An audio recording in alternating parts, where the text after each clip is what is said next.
Good morning. I'm Emer Dooley. I'm from the University of Washington, Seattle, the Foster Business School. And, we were talking this morning about Estonia being the most digital country in the world. Andreas was phenomenal. I would argue that Seattle's probably the most digital city in the United States. We're home of the two of the biggest hyperscalers, Amazon and Microsoft. And then one of the things says that something like 20% of all the AI engineers in the world are in Seattle.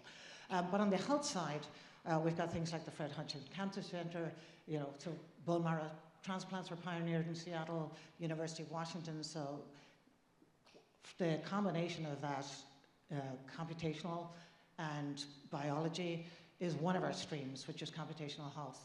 But the other thing about Seattle is it's a manufacturing powerhouse. You may think the Midwest, we've got Boeing, we've got SpaceX, by the way, manufactures all its satellites in Washington.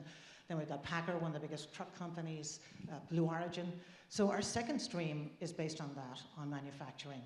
And the manufacturing stream has just been operating for 4 years, but we've already had one of our photonics companies acquired by AMD. We had two of our mentors last year help a company do a move from Australia and set up manufacturing in Arizona and raise a $26 million round. So I'm super happy today to introduce Sully Panko. He is the CTO of a company called R2 Labs, and what they do is vital. One of the biggest problems that manufacturers face is they have legacy equipment that they can't pull into the AI age. That's what R2 does.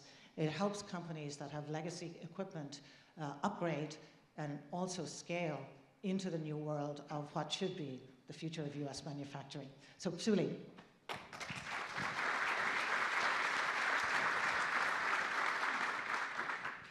Hello, everyone. Morning. Sully Panko. Thank you, Emer, for the introduction. I'm CTO, co-founder of R2 Labs. We are trying to upgrade the manufacturing to the next era. If any of you have been in manufacturing anywhere in the US, it's not the clean picture that you see in the media. It's dirty, it's messy, people, human labor everywhere. We at R2 Labs are trying to give manufacturers the tool to upgrade to the modern digital era. And currently, in manufacturing, to upgrade their equipment and production line, manufacturers have to rip what they have already built. It could cause large capital expenses, reduce cost downtime. For example, in the US, currently there are 600,000 manufacturers running at about $50 billion in production loss per year. In the next 5 to 10 years, there's going to be about 2.1 million unfilled manufacturing positions, which could lead to $1 trillion risk to the US GDP. Now, to tackle this problem, manufacturers have to automate. And as I mentioned before, the status quo of automation is fundamentally broken. We at R2 Labs want to change that. And here comes the rack, R2 Autonomy Controller. It's a high-performance programmable controller that is a bolt-on intelligent layer for manufacturers to put directly into machines that they already own. We started this business as a consultant on the side of our normal job, and this product evolved from that. We kept, different customers kept asking for the same thing. So the rack is built from those core values that they want. It's built on 3 pillars: integration, agility. What does that mean? It means that they still want to use their legacy equipment that they already have, is working, is producing product, making them money, but they want to increase the efficiency, reduce downtime, giving more data insight. So this rack lets them upgrade their equipment and add additional equipment into the modern digital era, such as robotic arms, robotic cells, things like that. Data insight. It bolts directly into the production line. It is a GPU accelerated edge computing, so you can run vision models to detect defects in line and give them production KPIs directly in real time so they can change the production on the fly. They don't have to worry about defects going past through quality customers, worst case possible. Multi-asset coordination. Right now, there's a huge vendor network that locks customers into a particular product. We are vendor agnostic. We give the manufacturers the power to pick and choose who they want to work with, what they want to upgrade, since they know their product best. And We plug directly into production that already exists at any scale. For example, human in a loop.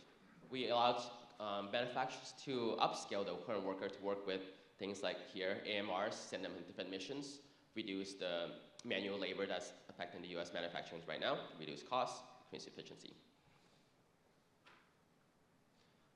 And as manufacturers increase their asset, we allow faster deployments and integration without the risk of downtime. And example, like here, it's an extension of the AMRs. They can add different conveyors to increase their production, change their lines, things like that.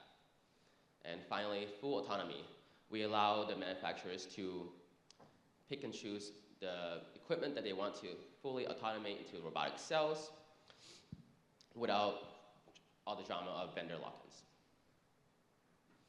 And this is a proven product in the field currently. We have been able to show increased throughputs in 15 to 30%, reduce idle time by 20%, and reduce scrap by up to 19%. Our path for CDL has been very challenging, but it has helped us a lot in the past 6 months. In the past 6 months, we have onboarded 2 customers, including Canada's own Price Industries on the top left there, and one of the partners, Bosch, to facilitate our integration efforts. This is the core team. We have worked in this industry for many decades from the ground up on all levels of manufacturing floor. So the next era of manufacturing is not going to be by who can buy the most new expensive equipment, by who can upgrade what they already have with the best intelligence. And our ask right now is mainly connect us to multi-site mid-market who are looking to scale and optimize their operations. Thank you.